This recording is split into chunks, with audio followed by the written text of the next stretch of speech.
Hello everyone, today I will show you how to download Cheat Engine for free. Follow the link in the description and download the archive.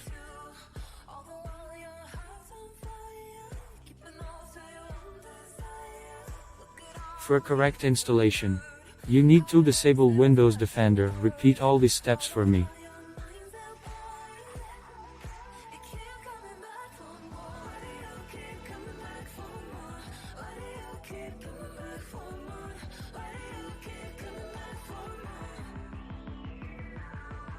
Now we need to unpack the archive.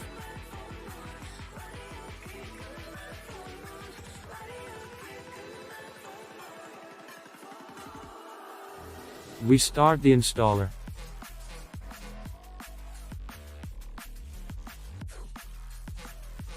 Waiting for installation.